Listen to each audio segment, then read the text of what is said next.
Lucas 9, verso 22, e disse: é necessário que o Filho do Homem sofra muitas coisas e seja rejeitado pelos líderes religiosos, pelos chefes dos sacerdotes e pelos mestres da lei, seja morto e ressuscite, fala comigo, ressuscite, no terceiro dia, diga no terceiro dia. Agora fala as três palavras, no terceiro dia. Interessante que antes de Jesus enfrentar a pior dificuldade que ele enfrentou, e quando ele enfrenta, ele não representa somente ele, quando Jesus enfrenta aquilo, era a pior dificuldade que toda a humanidade poderia enfrentar, porque ele carrega o peso de todas as nossas transgressões, de todas as maldições que nós estávamos sujeitos, frutos das nossas próprias escolhas, o peso do nosso pecado, tudo isso estava sobre ele, as nossas enfermidades. A Bíblia fala que antes de Jesus enfrentar aquilo tudo, por algumas vezes, ele havia prenunciado que ao terceiro dia ele iria ressuscitar, que ao terceiro dia ele venceria a morte, e quando ele venceu a morte foi de uma vez por todas. O sacrifício de Jesus foi prenunciado pelo próprio Jesus, mas havia sido prenunciado ali pelos profetas lá no Antigo Testamento. Jesus, ele sendo Deus encarnado, ele revela que haveria o problema, mas ao terceiro dia haveria a solução do problema. Antes de enfrentar o problema, a data da vitória, a data ali da solução do problema já havia sido estabelecida, já havia sido marcada. E de fato isso se repete em outros momentos na palavra de Deus.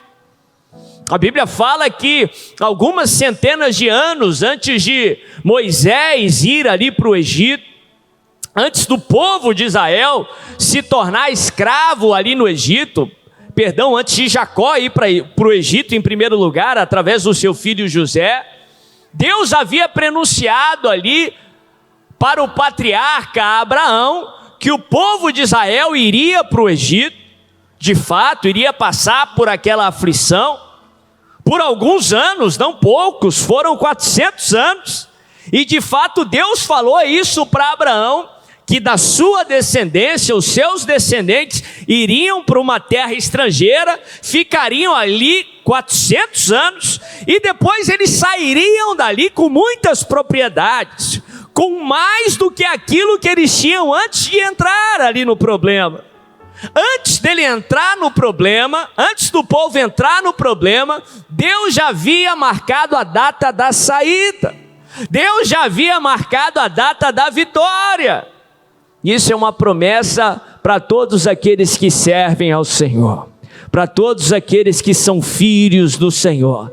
Antes de você entrar em todo e qualquer problema, Deus já havia determinado que aquele problema não seria o seu fim, e Deus já tinha pré-determinado a data da sua saída, a data da solução, a data da sua vitória. Antes de passar pelo Calvário, o terceiro dia já havia sido determinado. Eu não sei que tipo de Calvário você está passando, mas o terceiro dia foi determinado pelo Senhor, a data da ressurreição, a data da sua vitória.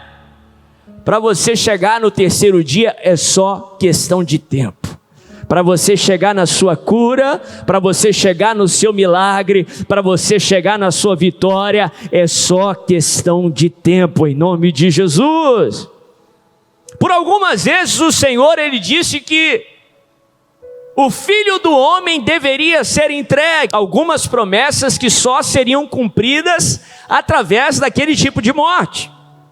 Para mim, o pior tipo que um ser humano poderia morrer, o pior tipo de sofrimento que um ser humano poderia padecer na sua morte, Jesus, ele o enfrenta. Havia algumas promessas que só se cumpririam daquela forma. É por isso que Jesus, por algumas vezes, ele disse: é necessário que o Filho do Homem passe por isso tudo. É necessário que o Filho do Homem passe por problemas.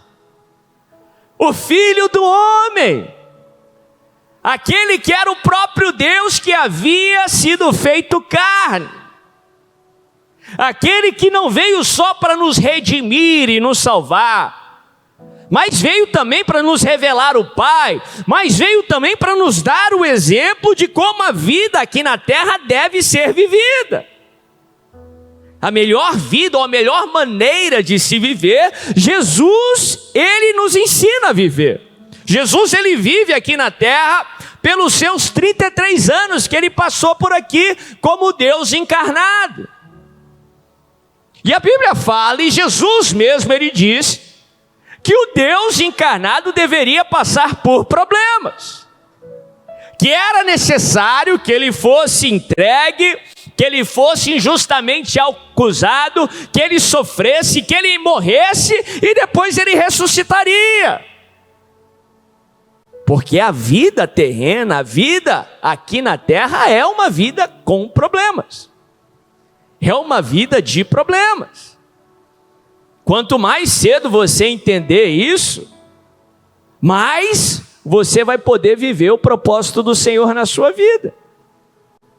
Porque Deus, em nenhum lugar na palavra de Deus, ele nos promete uma vida terrena, uma vida aqui na terra, sem problemas.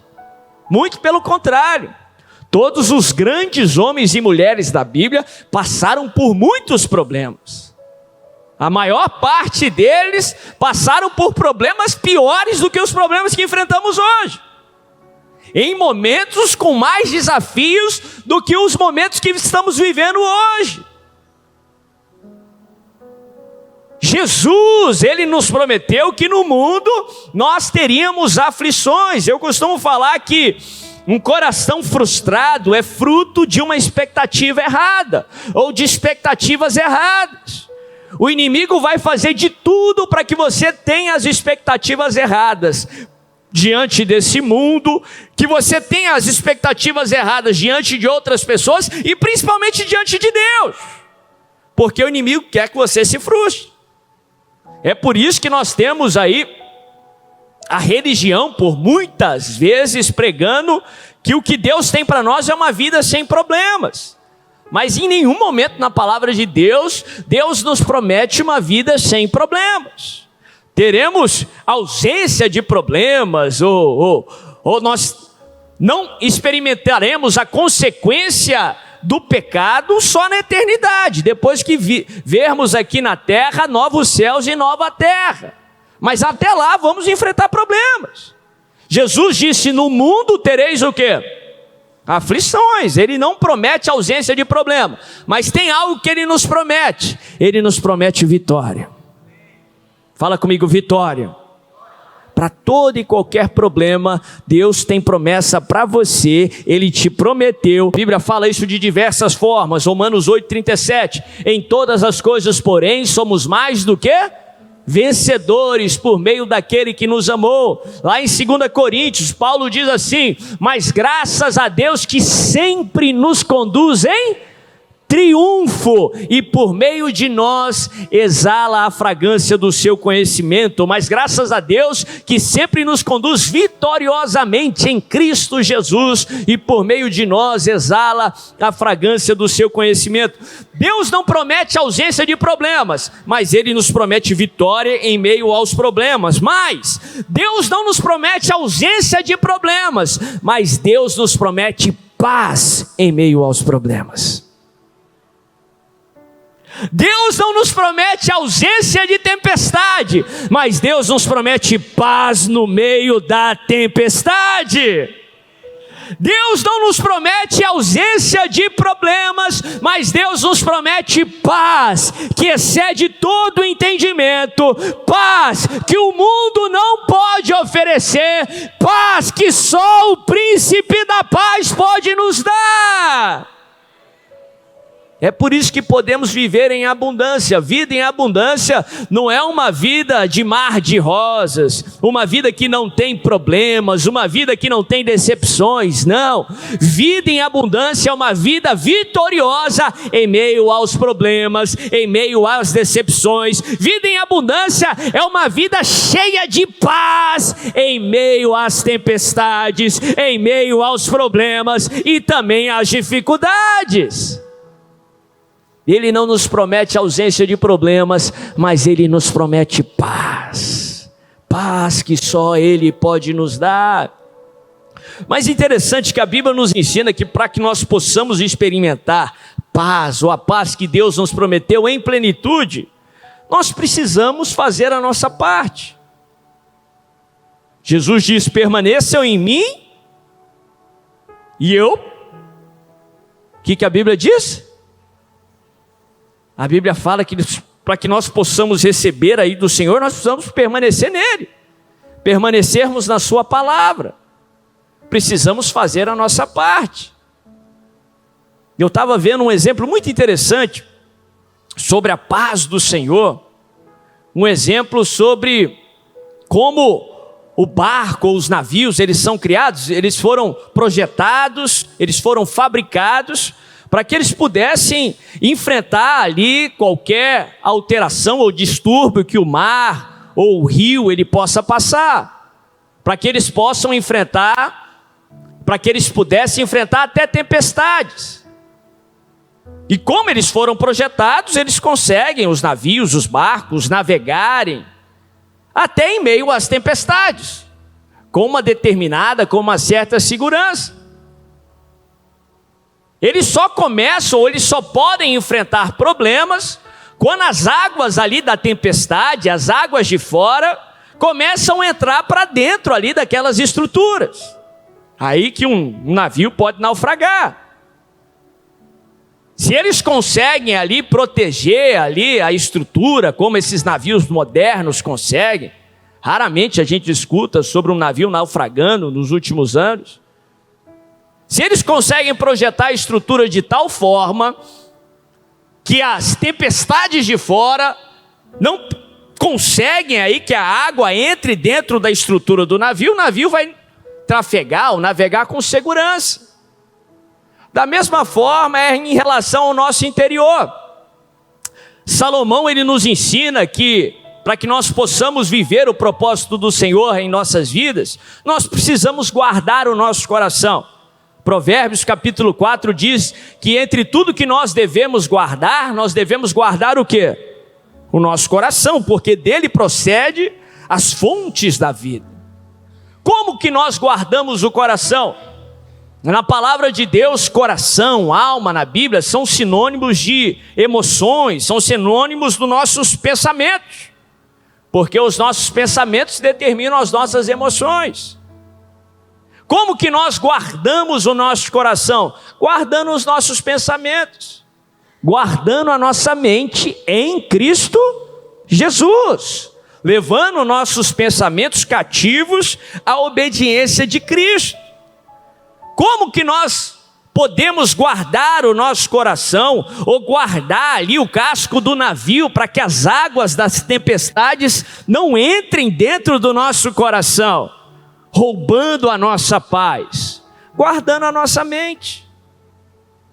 Se você permitir que as águas aí do medo, que as águas da ansiedade, que as águas desse mundo, que as águas da tempestade entrem no seu coração, você vai permitir que as águas entrem dentro do navio, aí o seu navio pode naufragar. Mas se apesar das tempestades, você guardar o seu coração em Cristo Jesus, você guardar a sua mente em Cristo Jesus, o mundo vai dizer não, mas você sabe que o Senhor disse sim. O mundo vai dizer é o fim, mas o Senhor disse que você é mais que vencedor, que esse gigante não é o fim. Você vai guardar a sua mente, o seu coração, e não vai ter tempestade nesse mundo, não vai ter força das trevas que vai naufragar o seu navio, em nome de Jesus. Deus não promete ausência de tempestade, mas Deus nos promete paz no meio da tempestade. Deus não nos promete ausência de batalha, mas Deus nos promete vitória em cada batalha. Interessante que por algumas vezes, aquele que conhecia o amanhã antes do amanhã acontecer, aquele que, por ser Deus, ele via o futuro antes do futuro acontecer, ele falou para os discípulos o que iria acontecer. E não foi para que os discípulos soubessem no momento, porque eles não entenderam no momento. Eles foram entender só lá na frente, só depois que aconteceu. Antes da promessa se cumprir, antes das profecias de ressurreição, de redenção da humanidade se cumprirem, Jesus falou dessas promessas. Jesus declarou as promessas. Ele disse: é necessário que o Filho do Homem seja entregue. É necessário que ele seja entregue pelo poder humano, pelo poder religioso. É necessário que ele morra, mas ao terceiro dia ele irá ressuscitar. Por que Jesus declarou? Um dos motivos no quais Jesus viveu 33 anos aqui na face da terra. Se ele tivesse vindo só para nos redimir, nos salvar, ele teria vindo só para morrer numa cruz, ressuscitar e ser assunto aos céus. Mas a Bíblia fala que ele passa 33 anos aqui, dos quais 3 estão bem relatados nos 4 evangelhos, porque Jesus nos deu o exemplo de como nós devemos viver aqui na terra, como nós devemos relacionar uns com os outros, como nós devemos nos relacionar com Deus, com o Pai. Jesus, aquele que era o próprio Deus, antes de enfrentar o problema, ele declarou as promessas do Senhor sobre o problema. Antes de enfrentar ali a cruz, ele declarou as promessas do Senhor sobre a cruz. Da mesma forma, a Bíblia nos ensina sobre a importância de declararmos as promessas do Senhor, de declararmos a palavra do Senhor. A Bíblia nos ensina a importância daquilo que sai da nossa boca. A Bíblia nos ensina que o nosso futuro é determinado por nossas palavras. O apóstolo Tiago, lá no livro de Tiago, no capítulo 3, ele compara a língua com o leme do navio. Uma estrutura que visivelmente parece ser tão pequenininha, mas determina a direção de algo tão grande como um navio. Da mesma forma, a sua língua determina a direção que você vai percorrer, determina o futuro que você vai viver. Salomão, ele nos ensina que morte e vida estão no poder da sua língua. Tiago fala que da língua pode sair bênção, como pode sair o quê? Maldição. Se você quer ter um futuro cheio das bênçãos do Senhor, um futuro de bênção, a sua língua tem que andar em conformidade com a sua fé. A sua língua tem que agir em conformidade com aquilo que você quer. Se você só fala maldição, se você só fala mal dos outros, se você só fala fofoca, se você só reverbera o negativismo desse mundo satânico, você não vai ter um futuro de bênção. O seu futuro vai ser conforme as suas palavras. Eu costumo falar que se você quer saber como vai ser o futuro de alguém, é só você escutar o que ela diz. Porque morte e vida estão no poder da sua língua. Tiago fala lá no capítulo 3, ele fica praticamente o capítulo todo só falando sobre isso. Ele diz que quem domina a sua língua, ele é perfeito. Se um dos propósitos de Deus, enquanto estivermos aqui na terra, é que sejamos aperfeiçoados, isso passa por aprender a dominar a sua língua. Isso passa por aprender a mudar o que sai dos seus lábios, o que sai da sua boca. Se você quer ter um futuro de Deus na sua vida, você precisa aprender a falar a palavra de Deus, a declarar a palavra do Senhor.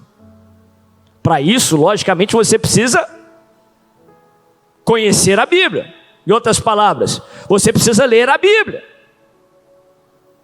Você precisa se alimentar da palavra de Deus. Por algumas vezes a palavra de Deus, na Bíblia nós temos a palavra de Deus comparada a um pão que desce dos céus, a um alimento celestial. Para que nós possamos ter aí a energia que aquele alimento oferece, nós precisamos nos alimentar da palavra. Deus não quer que você se alimente aí uma vez por semana, uma vez por mês, mas Deus quer falar com você, Deus quer te alimentar todos os dias. A Bíblia nos ensina que com a medida com que medirmos, nós seremos medidos. Quanto mais tempo nós dedicarmos na palavra do Senhor, quanto mais nós nos alimentarmos da palavra de Deus, mais o resultado da palavra teremos nas nossas vidas, mais conhecimento da palavra teremos, e mais da palavra poderemos declarar, mais da palavra poderemos usar, mais da palavra irá nos abençoar. A Bíblia nos ensina, se quisermos ter os resultados da Bíblia nas nossas vidas, precisamos falar a palavra de Deus, declarar a palavra do Senhor. É por isso que lá em Deuteronômio, no capítulo 6, uma ordem para o povo de Israel era que eles se envolvessem com a palavra de Deus constantemente. Era lei dizendo, pega a palavra do livro da lei e conversa com seus filhos. Quando você sentar na mesa, para de conversar aí, qualquer conversa, e vai falar sobre a palavra de Deus, vai falar sobre as histórias da Bíblia. Se lembre da palavra do Senhor, amarra ela na sua mão, coloca ela na tua testa, coloca sobre os umbrais da sua porta, se envolva com a palavra constantemente. A Bíblia fala que no mundo há muitas vozes. Para você ter o resultado do Senhor na sua vida, a interferência do Senhor na sua vida, você precisa escolher que voz você vai ouvir. Não é um processo natural, você tem que se esforçar para fazer isso. Você tem que inclinar o seu coração para as coisas que são do alto, para aquilo que vai ser bênção para você. É aí que você vai poder, é aí que você vai ter armas para lutar no tempo da batalha. É aí que você vai poder declarar as promessas do Senhor. Quando o inimigo sussurrar no seu ouvido dizendo que você não pode criar os seus filhos, que você não pode responder a tamanho desafio, você vai se lembrar que Filipenses 4,13 nos dá uma promessa, e você vai declarar: eu posso todas as coisas naquele que me fortalece. Declare a palavra do Senhor. Sim, é difícil. Sim, é um desafio. Deus não quer que você negue o problema. Deus não quer que você corra do problema. Muito pelo contrário. Sim, o Filho do Homem vai ser entregue. O desafio é difícil. Mas ao terceiro dia vai vir poder do alto. Mas ao terceiro dia o meu Redentor vai se levantar. Mas ao terceiro dia vai haver ressurreição. Declare a palavra. A Bíblia nos ensina que o declarar da palavra é importante, porque a palavra por si só ela tem poder. É como uma espada afiada. A Bíblia fala uma espada de 2 gumes. O inimigo não consegue contra a palavra do Senhor. Se lembre lá nas tentações de Jesus no deserto, a forma que Jesus ele venceu o diabo foi através da palavra. Sabe como você vai vencer os ataques do inimigo? Através da palavra do Senhor, declarando a palavra do Senhor. É importante declararmos a palavra, porque é aquilo que sai dos nossos lábios que influencia o nosso coração. Se você só reverbera aí as dificuldades que você enfrenta, aquilo que o inimigo sussurra no seu ouvido, é assim que vai ficar o seu coração. cheio de negativismo, incredulidade e assim por diante. Mas se você decidir declarar a palavra do Senhor, as promessas do Senhor, aquilo que sai da sua boca vai influenciar o seu coração, a sua fé vai ser edificada. É por isso que o profeta do Antigo Testamento diz assim, ó: diga ao fraco, eu sou forte. Apesar daquilo que você está sentindo, apesar do seu presente estado, naturalmente falando, você pode estar fraco, mas o seu presente não é um estado permanente. Você pode estar no deserto, mas você está só de passagem. Deus te criou para ir para Canaã. O seu momento não vai ser o seu futuro. Por isso que a Bíblia nos ensina a declarar as promessas do Senhor. Diga ao fraco, eu sou forte.